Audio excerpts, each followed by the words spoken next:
signal. Luckily we can, and the red lights are on, and the fourth round of the championship is underway.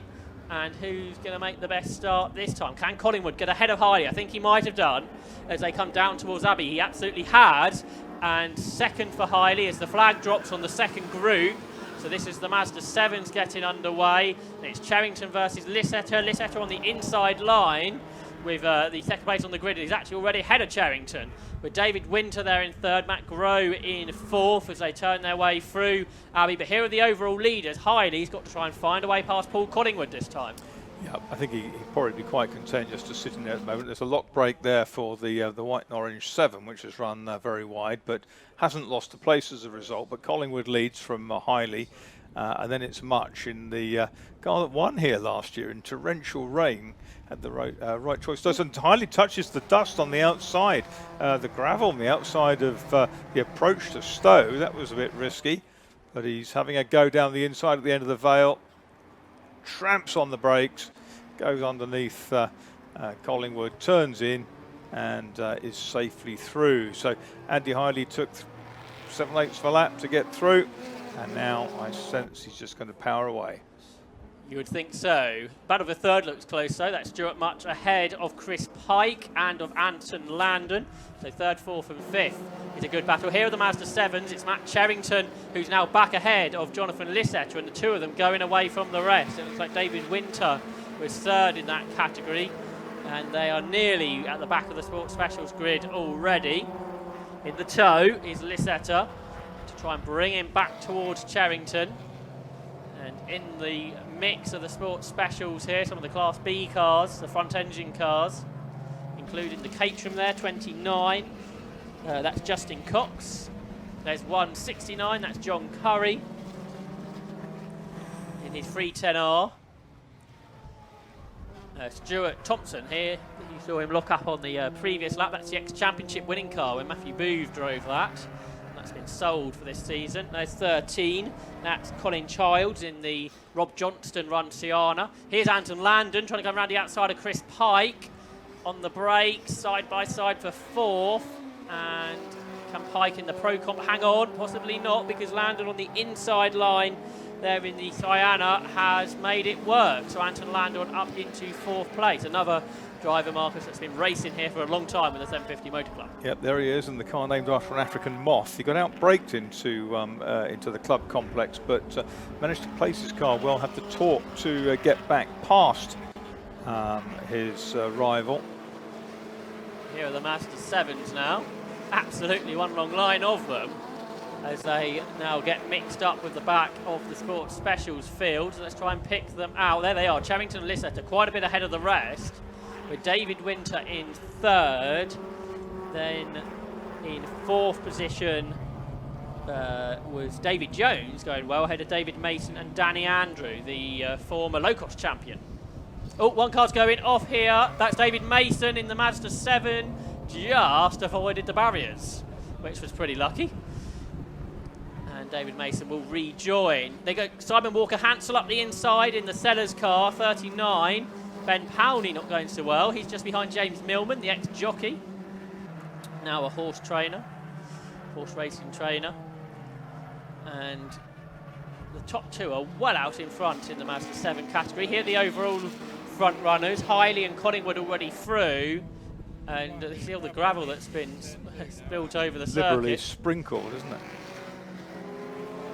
So here's David Winter. He's third of the Ma7. It's just ahead of David Jones.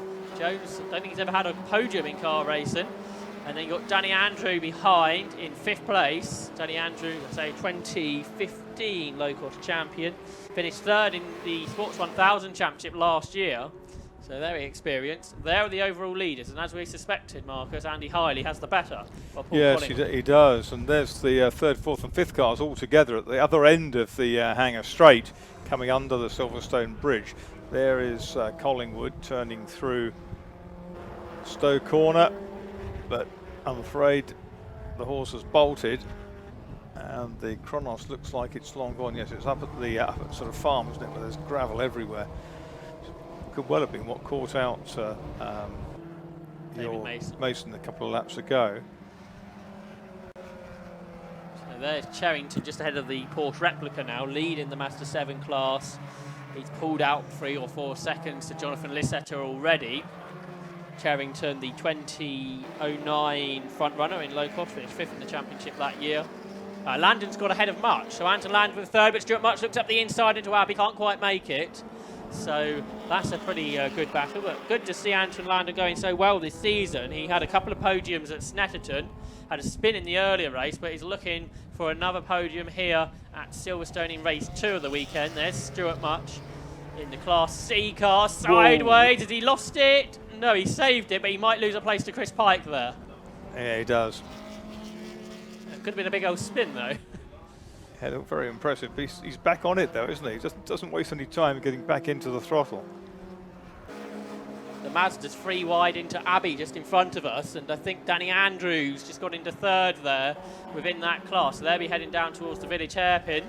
Meanwhile, Much is back ahead of Pike, so that didn't take long. There's Hiley, the leader, who's still out in front. Here are all those Mazda 7s. Let's try and pick some of those out. It's Ben Powney at the front of this group. Matt Garreau is side by side with Simon Walker-Hansel, who's on the outside line. 2 wheels out over the grass, the 2003 T-Cars champion.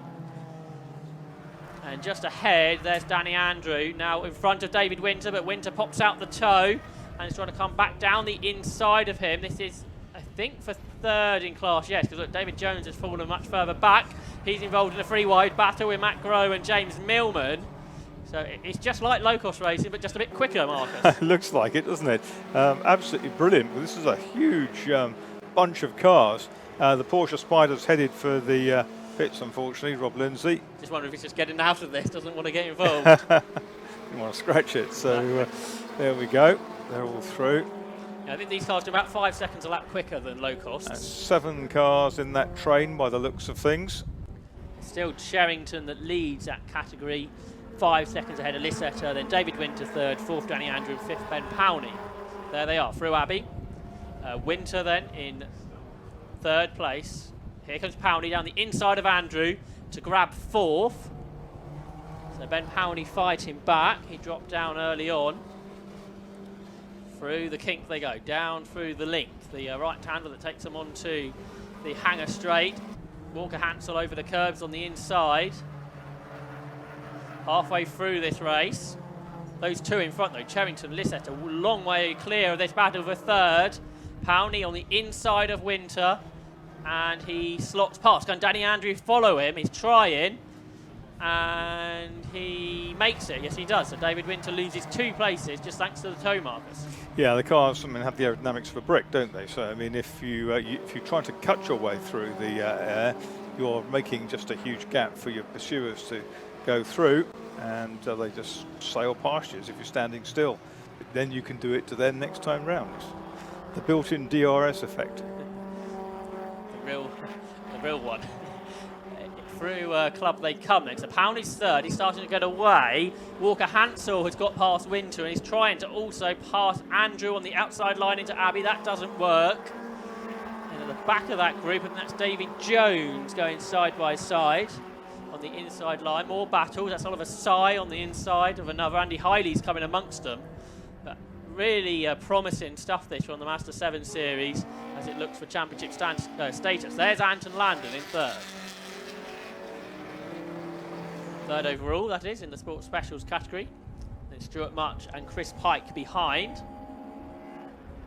Yeah, Landon now with a gap of about 1.5 seconds to Much and Pike. Andy Hiley's done a 1:11.35. Black and white flag being shown to somebody, but couldn't see a number at club. That'd be track limits, you would think. Probably, yeah.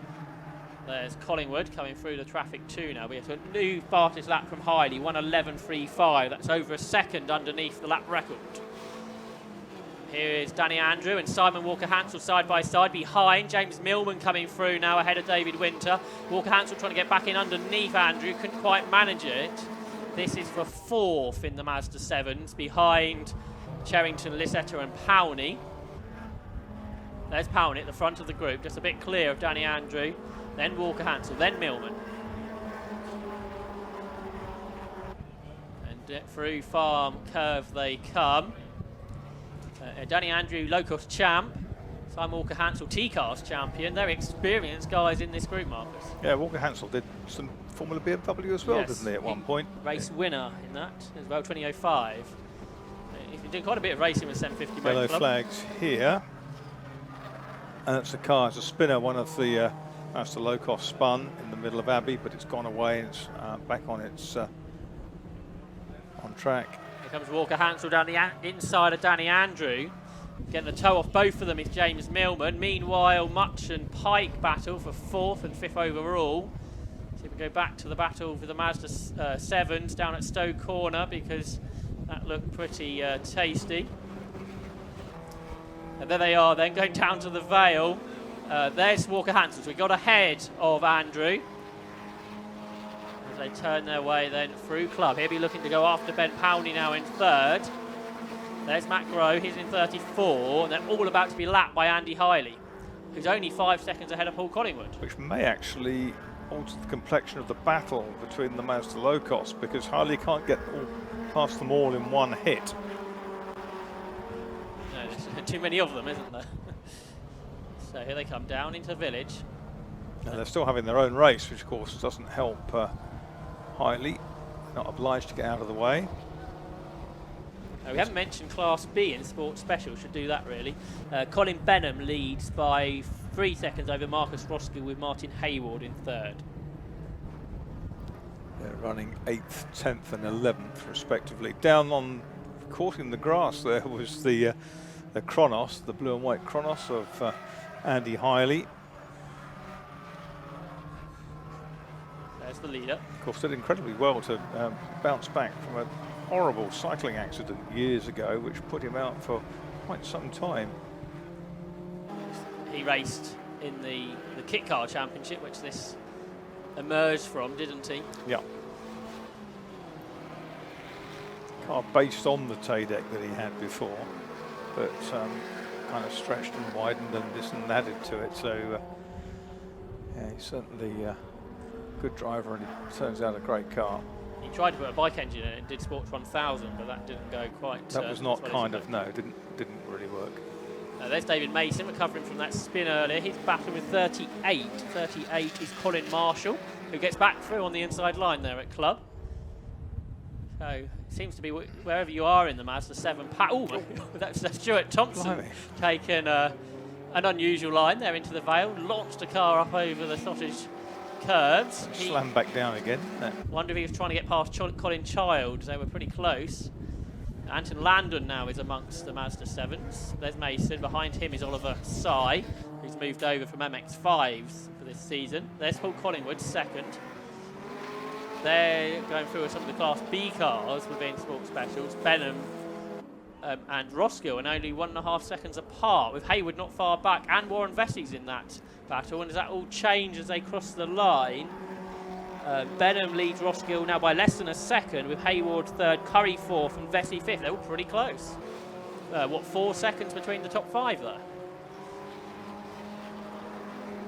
Here's the Mazda 7s. Is that Ben Powney now been caught by the group? Let's see as they come out with only, a couple of laps to go now. There's Cherrington that leads it by quite a long way. He's 8 seconds ahead of Jonathan Lissetter. With some strong competition, Matt Cherrington is doing fantastically this weekend, Marcus. He does. He looks so strong, doesn't he? He's got so much experience, and he knows just how much he can push. Now he's broken the rest of them. Is it a reasonably easy conversion to drop the Mazda engine into a low-cost chassis? Yeah, not too bad. There's been a number of cars, or a lot of the cars out there are the conversions, as you say. I think pretty much everything's the same apart from the gearbox and the engine.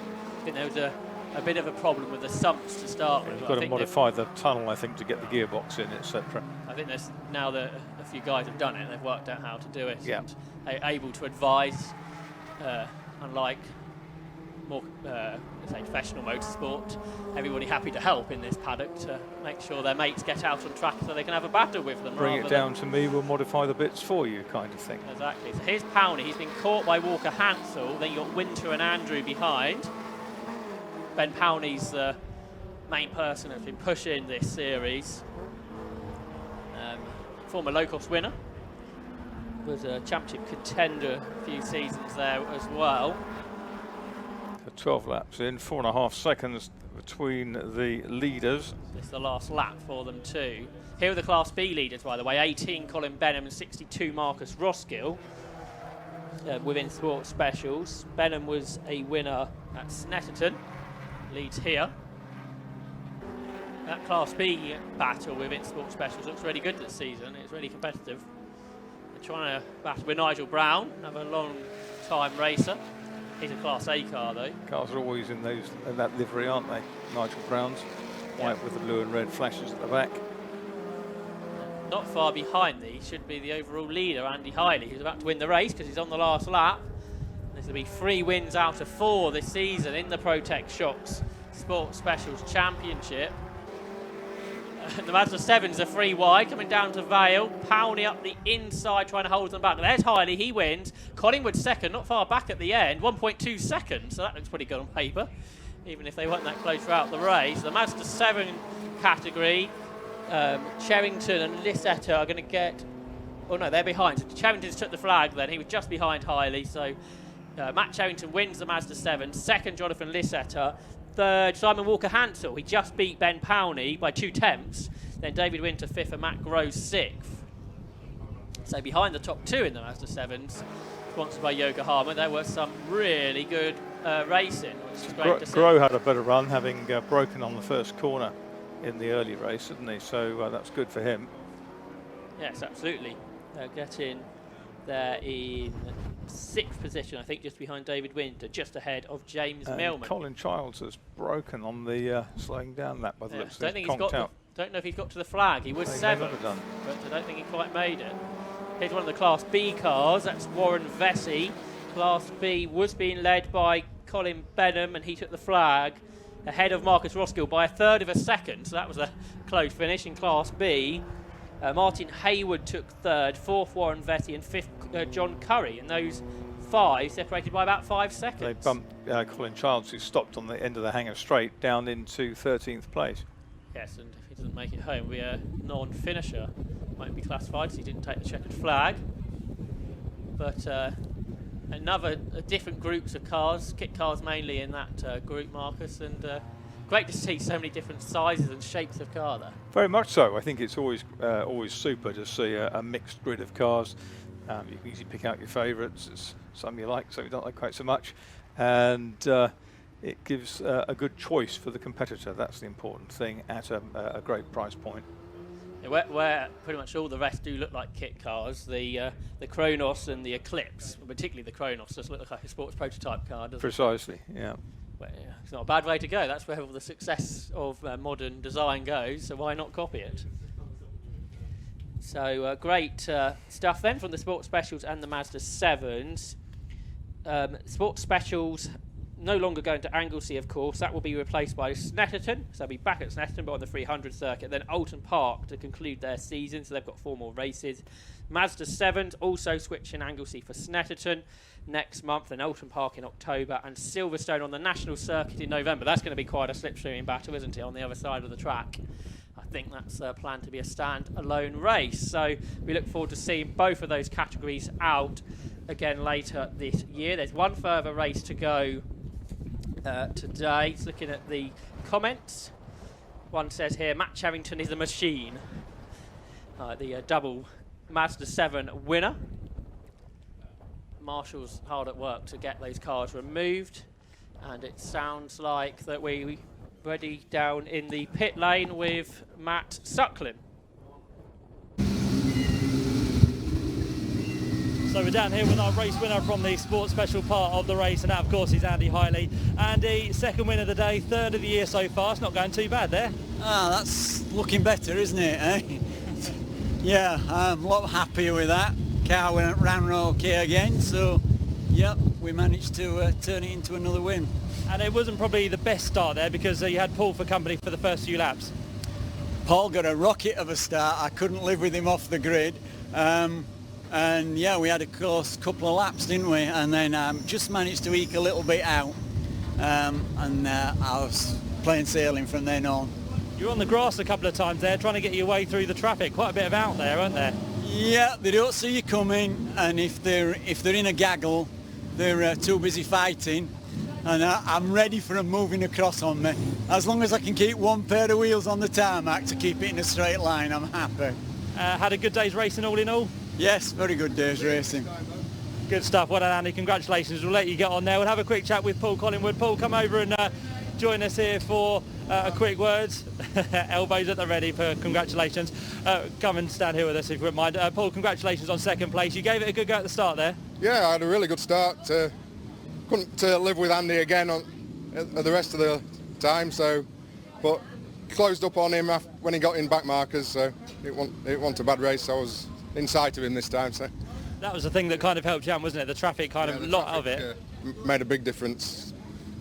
It worked well for me this time and not so much for Andy. In all this weekend though, so far you've had some good points, which is handy. Yeah, good for the championship. I think hope I'm still the championship leader, so hopefully Snetterton again will be a good track for me again. I'm sure it will. Paul, well done. Cheers, thank you. There we go. Congratulations to Paul. We'll have a word as well with Anton Landon. Anton, jump in here very quickly and join us after that. Third place in the race. You look very happy about that. After the first race, I spun twice, so this is recompense that I got third place rather than fifth. But Stuart and Chris were right behind me, so if it slipped up, they would have taken it easily. But it was good. You had to work hard for it then. Once I got away, but then we ran into traffic again, and then you could see Stuart coming back in the mirrors large, so kept it going. It stayed on the track this time. And you go home with a smile on your face. Exactly, yeah. Good stuff. Well done, Anton. Well done to your third place there in the race. So Anton Landon with Paul Collingwood, and of course our race winner for the second time today, Andy Hiley. They'll be back out at Snetterton in a few weeks. So we now move on to our last race of the day here at Silverstone.